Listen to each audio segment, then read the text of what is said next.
अस्सलाम वालेकुम व्यूअर्स, आसिम सूरी एक बार फिर आपके साथ STR CTR का टॉपिक जो हम लेकर चल रहे हैं। व्यूअर्स, बड़ा इम्पोर्टेंट एंड ग्लेयरिंग टॉपिक है। इस पे फीडबैक्स भी आ रहे हैं और मैं उसको ऐड करता जा रहा हूं अगले व्लॉग्स में। सो इसे बड़े ध्यान से, बड़ी अटेंशन के साथ अटेंड करना है। हमने जो पीछे व्लॉग्स की उसमें हमने AML CFT एक्ट और SBP regulations, AML CFT CPF के तवज्जुह से इसकी डेफिनेशंस को देखा, कॉन्सेप्ट्स को देखा, इसकी रिक्वायरमेंट्स को देखा कि लॉ क्या कह रहा है, रेगुलेशंस क्या कह रही हैं STR CTR के लिए। फिर हमने आगे बढ़ते हुए इसकी काइंड्स जो थी उनको रिव्यू किया कि इसकी काइंड्स कितनी हैं, वो क्या हैं, कैसे उसको इम्प्लीमेंट करना है, कैसे उन पे STR होगी, STR फाइनेंशियल्स, STR एक्टिविटी, वो हमने देखा। और आज जो डिस्कशन हम करने जा रहे हैं वो है कि क्या टूल है। अब हम प्रैक्टिकल साइट पर एंटर हो रहे हैं व्यूअर्स, कि क्या टूल है जिस टूल के जरिए ये STR जो है ये पकड़ी जा सके, STR जो है ये बन सके, STR जो है वो दिमाग में आ सके और रेज हो सके। सो वो टूल जो है वो आज हम डिस्कस करेंगे। उस टूल के साथ ही हम कुछ ऐसे ग्लेयरिंग अकाउंट टाइप्स डिस्कस करेंगे जिसमें STR पाई जा सकती है, STR के सिम्टम्स होते हैं, इसे हमें पकड़ना है इस टूल के जरिए। सो ये आज का टॉपिक होगा। मैं एक बार फिर आपसे रिक्वेस्ट करूंगा कि STR को प्लीज हल्का ना लें। ये एक बेहतरीन टूल है मॉनिटरिंग यूनिट्स का जो वर्ल्ड में है, फाइनेंशियल मॉनिटरिंग यूनिट्स। ठीक है जी, ये एक बेहतरीन टूल है ट्रिगर करने का कि बैंकर को, फाइनेंशियल इंस्टीट्यूशंस को अपने क्लाइंट्स की एक्टिविटीज पे, चाहे वो ट्रांजैक्शनल हो, चाहे वो एक्टिविटी बेस्ड हो, सस्पिशियन है। And this suspicion may fall under money laundering, may fall under terrorism financing, and may fall under any big scam and fraud. So we have to give full attention to this topic because this is not only the sake of the institution, but it will save, if you implement fully, it will save your skin as well and the country and the country's nation as well. So हमें इस topic में interest रखना चाहिए और याद रखें कि STR miss नहीं होनी चाहिए। अगर बनती है प्लीज STR रेस किए बगैर सुकून से ना बैठें। अगर आपकी तसल्ली नहीं है, अगर आपकी सेटिस्फेक्शन नहीं है किसी अकाउंट, किसी ट्रांजैक्शन पे, मैं फिर ये रिक्वेस्ट करूंगा कि STR किए बगैर ना बैठें। तो आइए चलते हैं हम आज के इस टॉपिक की तरफ आपको लेकर, जिसमें हम आपको टूल दिखाएंगे STR रेजिंग का क्या है, कैसे है वो टूल, उस पर बात करेंगे। और फिर कुछ ग्लेयरिंग जो टाइप्स हैं अकाउंट्स की जहां STR बिल्कुल हो सकती है। हमारे एक्सपीरियंस के जरिए हमने देखा, बहुत सारी इन्वेस्टिगेशंस हमने की एजेंसीज के साथ, उसमें हमने देखा कि इनमें रिस्क मौजूद है STR का। तो आइए एक PPT के थ्रू हम आपको समझाते हैं कि ये कैसे होगा।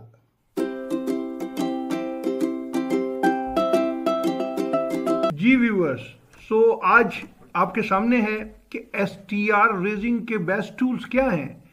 STR रेजिंग का जो बेस्ट तरीन टूल है वो है good quality customer due diligence. जी हाँ, जो कस्टमर ड्यू डिलीजेंस आप परफॉर्म करते हैं मुख्तलिफ स्टेजेस पर, that becomes a very best tool to raise a good STR।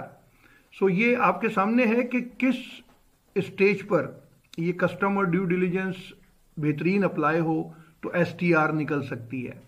Number 1, before onboarding of the prospective customer, yes, before account opening you have to do a very nice and clean customer due diligence. आपका customer account opening से पहले filter होना है और उस stage पे आपके सामने कुछ फैक्टर्स आ सकते हैं जिनकी बेस पे ये STR रेज हो सकती है। Number 2, while maintaining customers accounts, already open accounts, during handling of their transactions, बिल्कुल कस्टमर ड्यू डिलीजेंस, जो आप कस्टमर्स के अकाउंट्स खुले हुए हैं, उनके ट्रांजैक्शंस रन हो रहे हैं, hundreds of transactions, thousands of transactions एक ब्रांच में दिन में रन हो सकते हैं, उनकी ड्यू डिलीजेंस। उस वक्त ऐसे फैक्टर्स, ऐसे सिम्टम्स आ सकते हैं कि आपकी सेटिस्फेक्शन ना हो और आप रिव्यू पे जाएं और एंड देन STR निकल आए। ये दूसरा एरिया है। नंबर थर्ड, जब आप पीरियोडिक रिव्यू के ऊपर होते हैं अकाउंट अपने जो हैं कस्टमर्स उनके, ये क्या होता है पीरियोडिक रिव्यू कि आपने प्रोफाइल बनाए हुए हैं और प्रोफाइल्स के साथ आपने कस्टमर्स रेटिंग जो हैं वो सेट की हुई हैं। तो रेगुलेटर्स ने कहा हुआ है कि इन रिस्क रेटिंग के हिसाब से भी आप इन प्रोफाइल्स को पीरियोडिक रिव्यू करें। ठीक है जी। सो ये एक एडिशनल फैक्टर है कंट्रोल्स का। तो अगर for example high medium low customers हैं तो इनकी फ्रीक्वेंसीज होंगी। हाई को साल में एक दफ़ा मस्ट रिव्यू करें, मीडियम को 2 साल में एक दफ़ा, लो को 3 साल में एक, तो कोई भी हो सकती है। सो ये जो रिव्यू फ्रीक्वेंसी है इस पर जब आप रिव्यू करते हैं तो अच्छी कस्टमर ड्यू डिलिजेंस आपको कुछ फैक्टर्स निकाल के दे सकती है प्रोफाइल के अंदर जिन पे आपको सस्पिशियन आए और आपका STR रेज हो जाए। नंबर 4, जब आप वॉक इन कस्टमर से डील कर रहे हैं जी, ये बड़ा एक वल्नरेबल एरिया है और ये बिल्कुल यहां आपकी STR निकल सकती है। नंबर 5, अगर आप किसी भी सोशल मीडिया पे कोई negative, highly negative and high risk news watch कर रहे हैं अपने क्लाइंट के लिए, अपने कस्टमर के लिए जिसका अकाउंट आपके पास है, तब भी STR की तरफ आप जा सकते हैं। अच्छा जी, अकाउंट ओपनिंग के वक्त हमने कहा था कि जी STR के फैक्टर्स, तो किन फैक्टर्स पे ये STR हो सकती है जनाब? How could raise STR while opening of a new customer account? ये तो बिल्कुल नया कस्टमर है, आया भी नहीं, अकाउंट भी नहीं खुला, फिर भी STR हो सकती है। जी हाँ, बिल्कुल हो सकती है। जब आप प्रॉम्प्ट बायोमेट्रिक वेरिसिस करेंगे इस कस्टमर का before opening of this account, तो आपके सामने जो डॉक्यूमेंट आएगा बायो और वेरिसिस का, उसको गौर से पढ़ना है। अगर आपने इसे गौर से नहीं पढ़ा तो आपकी CDD वीक हो गई, बिकॉज यहाँ अक्सर रिमार्क्स के कॉलम में बता दिया जाता है कि ये बंदा बैन है, ये या ये हाई रिस्क बंदा है, इसका ये जो CNIC है इसको ब्लॉक किया हुआ है, नादरा ने बैन किया हुआ है इस CNIC को, बिकॉज ये हाईली वांटेड है लॉ इन्फोर्समेंट एजेंसीज को। इस तरह के रिमार्क्स हमने देखे हैं। तो अगर आपने पढ़ लिया तो आपकी भी बचत, आपके इदारे की भी बचत, और आप अकाउंट तो बिल्कुल नहीं खुलेगा, इसकी STR रेज होगी जनाब। FMU को बताएंगे कि ये जो बंदा है ये रिमार्क्स वाला, इसने हमारे बैंक में अकाउंट ओपनिंग की अटेम्प्ट की है। सो ये आपके लिए बड़ी अच्छी एक गुड STR होगी। इसी तरह स्क्रीनिंग करेंगे आप, प्रॉम्प्ट स्क्रीनिंग अकाउंट खुलने से पहले, और उस स्क्रीनिंग में अगर आपके पास कोई डेजिग्नेटेड पर्सन या प्रोस्क्राइब पर्सन निकल आया, किसी भी लिस्ट से मैच कर गया फुली, UNSC की लिस्ट से, UE की लिस्ट से, किसी भी लिस्ट से, या नेक्टा की लिस्ट से लोकल जो है, अगर मैच कर गया तो ये अकाउंट बिल्कुल नहीं खुलेगा, बल्कि STR रेज होगी। बताया जाएगा FMU को कि जी इस बंदे ने attempt to open the account in our bank किया है। तो ये देखें आप, अकाउंट ओपनिंग में ये फैक्टर अगर आपके पास आ गए तो फिर आपको STR करनी है। और अगर आप इधर वीक हुए, आपने इनको इधर लैकिंग की और ये STR निकल गई, तो फिर definitely under the law and regulation punishment आ सकती है। This is the second stage जो अकाउंट ओपनिंग के बाद है, ऑनगोइंग ट्रांजैक्शन मॉनिटरिंग। तो यहाँ पर बड़ा फ्लो है जी ट्रांजैक्शंस का, बड़ा टिपिकल फ्लो होता है, बड़ी नेचर की ट्रांजैक्शंस हैं, अकाउंट्स भी बड़े डिफरेंट नेचर्स के हैं, कैटेगरीज के हैं। तो यहाँ पे बड़ा मुश्किल होता है चीज़ों को देखना एक नज़र में। तो इसलिए यहाँ इजाज़त भी दी हुई है रेगुलेटर्स ने कि अगर फर्स्ट फ्लो में आपसे कोई ट्रांजैक्शन निकल जाए तो उसे जनाब IT की मदद से कुछ रिपोर्ट्स बनाएं, कुछ बैक एंड से मॉनिटर करें, कुछ सिस्टम्स खरीदें ट्रांजैक्शन मॉनिटरिंग्स के, वो अलर्ट दें। तो इस तरह से आप इन ट्रांजैक्शंस को मॉनिटर करके अगर STR है तो STR करें। तो हम आपको आज कुछ हाई रिस्क एरियाज अकाउंट्स या टाइप ऑफ अकाउंट्स बता रहे हैं जिनमें जो हिस्ट्री बताती है कि बड़े बड़े अटैम्प्ट्स हुए हैं, फ्रॉड्स हुए हैं, बड़े बड़े क्राइम्स हुए हैं। तो इनको ज़रूर मद्देनज़र रखें और इनकी जो इनहेंस ड्यू डिलिजेंस है वो बड़ी अच्छी करनी है। अगर आप इनकी CDD EDD बेहतरीन करेंगे तो यकीन जाने या आपके अकाउंट ठीक हो जाएंगे या STR हो जाएगी। Number 1, salary pension accounts. जी हाँ, ये बड़े लो रिस्क हम इसे तसव्वुर करते हैं जनाब, ये तो सैलरी आ रही है, पेंशन अकाउंट है, यहाँ क्या होगा। ऐसा नहीं है। यहाँ रिस्क मौजूद है।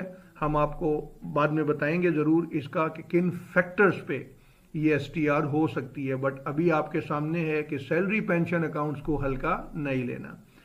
Number 2, house wife student unemployed accounts, बिल्कुल बड़ा हल्का लेते हैं हम इन्हें, क्योंकि इनकी तो कोई इनकम ही नहीं है।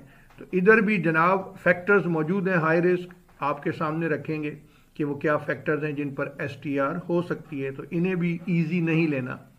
पेप्स अकाउंट बिल्कुल ईजी नहीं लेते, हाई रिस्क अकाउंट है, इनहैंस ड्यू डिलिजेंस बताई हुई है रेगुलेटर ने।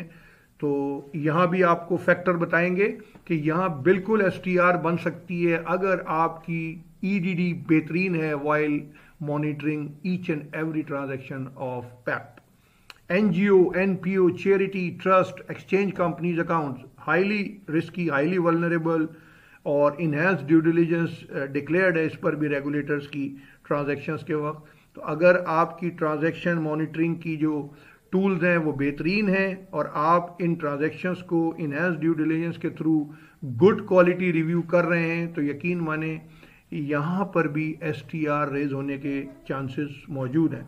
वॉक इन कस्टमर ट्रांजैक्शंस पे आपको बता दिया मैंने कि walk in customer transaction already बड़ा रिस्की है, क्योंकि इस अकाउंट में इस कस्टमर का कोई अकाउंट नहीं है, इसकी कोई CDD नहीं है, तो ये किसी भी वक्त आपको रिस्क दे सकता है। तो इसकी बेहतरीन EDD अगर आप परफॉर्म करते हैं तो याद रखें कि यहाँ पर भी किसी वक्त भी आपका जो STR का सिग्नल है वो बोल सकता है और STR पे जा सकते हैं कि कोई ऐसा बंदा आपके काउंटर पे आके as a walk in customer transaction करने की कोशिश कर रहा है जो कि प्रोस्क्राइब्ड है या डेजिग्नेटेड पर्सन है, किसी भी फॉरेन लिस्ट के अंदर मौजूद है।